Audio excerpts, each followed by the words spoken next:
Hi, I'm Vince, also known as PleasantKenobi on the internet, and I'm today in a very different environment. I'm currently traveling in the States, but I wanted to sit down and make a quick video about the recent reveals of what Double Feature is going to be, the upcoming set for January, which is a combination, a collaboration, a culmination of the recent two sets set on Innistrad.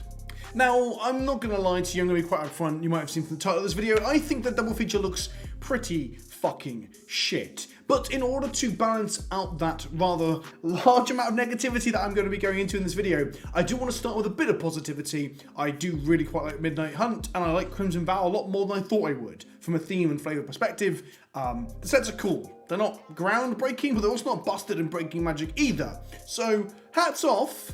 Good standard sets, at least from a initial perspective. We're early doors for Crimson Vow, I guess. However, the double feature thing, which is tying the two sets together, is such a bizarro, weird product that I don't understand. I wanted to commit some of my thoughts to paper and to video, and to see what other people thought as well. So what is Double Feature? I guess that's the important thing, right? I'm going to give you the info and then the commentary. That's how this YouTube stuff works, right? Innistrad Double Feature are draft boosters that combine both Innistrad Midnight Hunt and Innistrad Crimson Vow. The last two Innistrad sets that we've had just come out in standard. To use their words, it's going to be a beautiful draft-ready booster to play and collect with. Each box has 24 boosters, 15 cards in each, and what it is, they split down the middle. Each booster will have 4 commons from each set, 2 uncommons from each set, and 1 rare from each set, as well as a silver screen foiled card. This does mean that a booster can have 3 whole rares in it, and I think that might be what they're hedging on people buying this stuff for, because besides that, this product seems quite fucking dull. So every single card in it is going to be in this silver screen style, this black and white style. And I use the word style loosely, because just turning something black and white or grayscale, which is supposedly up for debate if you're reading the threads on Reddit right now as to which one this is not much of a style. It is, if anything, quite a lazy way of emulating the theme and flavour that this whole fucking thing is going for. Double feature, if you don't know, is the term used to refer to when a cinema would show 2 horror movies back to back. That's the idea. Crimson Vow and Midnight Hunt, or the other way around, Midnight Hunt and Crimson Vow, is a double feature. But it's already a double feature because we've already had one of those sets. We've got the other one. We're already playing with them or about to start playing with them, but they're going to give it to us again in January. And keep that in mind. Midnight Hunt has come out. Crimson Vow is not officially out as of time of recording this video. It comes out on the weekend. And then we're going to get them again in black and white in January. Now, there was this discussion when it was first announced that it's going to be a curated draft environment. And in many ways, this is going back to a system we had in the past where you'd have 2 different blocks come out, or 2 sets within the same block. You'd have set 1 for Plane, Amonkhet, for example, and set 2, Hour of Devastation for Plane. And then you'd draft them together as well. You'd draft sometimes 2 packs of the first set, 1 pack of the second if it was a smaller set, and so on. So in some ways, it's going back to that system. But this isn't actually curated in any way. It's just everything from both sets in the same box. It's fucking weird. Both Midnight Hunt and Crimson Vow have 277, I pronounced that very weirdly, I'm going to try again. Both Midnight Hunt and Crimson Vow have 277 cards each, if the MTG wiki is to be believed.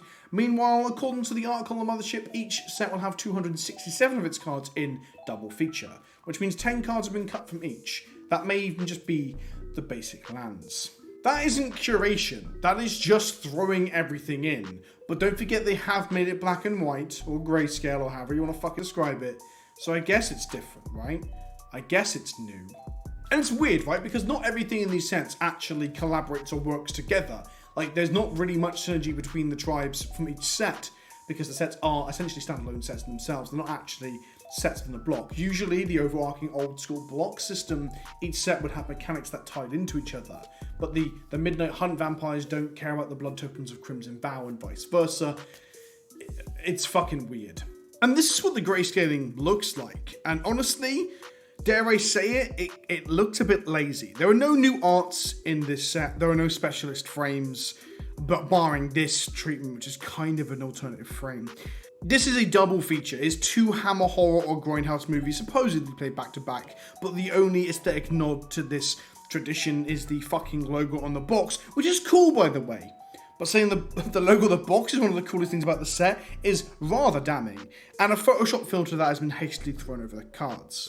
Playing the latest Hollywood horror movie on a black and white television does not evoke the aesthetic or the themes or the flavour of an old school Hammer horror movie. That's just fucking lazy. There are no alternative arts in this set either. We live in a world where the normal sets have showcase frames and alternate arts.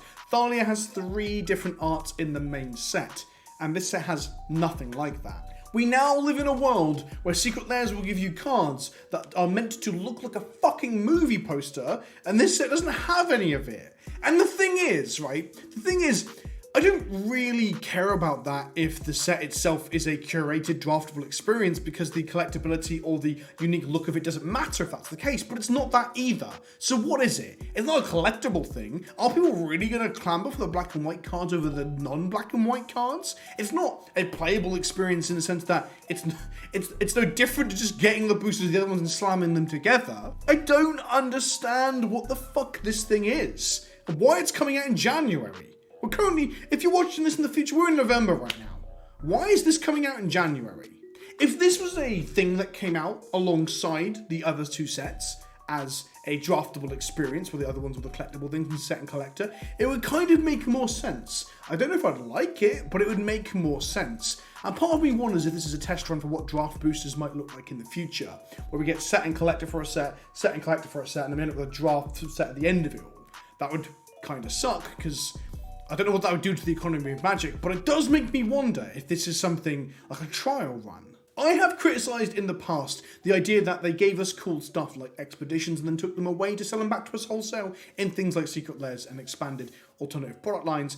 And to Wizards' credit, I've criticised them that in the past, and they've gone back on that by giving us alternate frames and cool stuff in normal boosters, in set boosters, and in other forms of product like collector boost. Even your average draft booster can have cool alternative frames in it, and that is a return to things that they had in the past. So credit where credit is due, they've gone back on this carving off parts of the game to sell to you in other products. But then we have this reskin thing that doesn't make any fucking sense, and I don't even know what to make of it. There is a Reddit user called The Cruncher who shows us how a treatment which has the contrast values adjusted accordingly could look. This looks way better, the one on the right here, which is the made in 10 minutes by a Reddit user, than the actual thing we're getting. This set could have been a remastered set.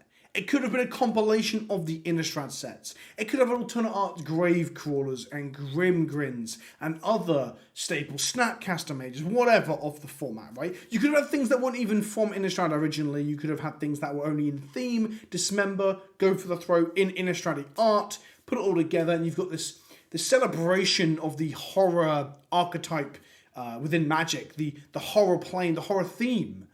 But instead, we have 2 standard sets repackaged into 1 box. What the fuck? In a weird twist, in a weird irony, if you play this at your WPN store, which is where it's meant to be, it's a store supporting thing, you get this alternate treatment of Endless Ranks of the Dead, which shows us that we could have had this stuff in these treatments at the very least, let alone the alternate art that I'm saying. Wouldn't it have been cool to get more cards like this in the actual set? To see them all together, to see Innistrad in its full glory as one big draftable set, basically Innistrad remastered.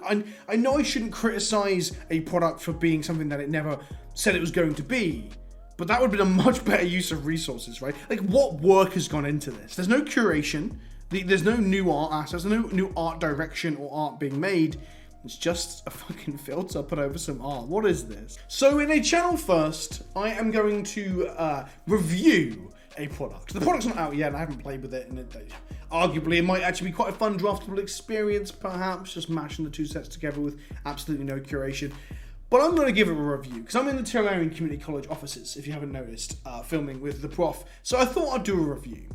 On a conceptual level, I'm going to say that Innistrad Double Feature is both lazy and uninspired, and is an absolute waste of a calendar slot and an opportunity. It is baffling.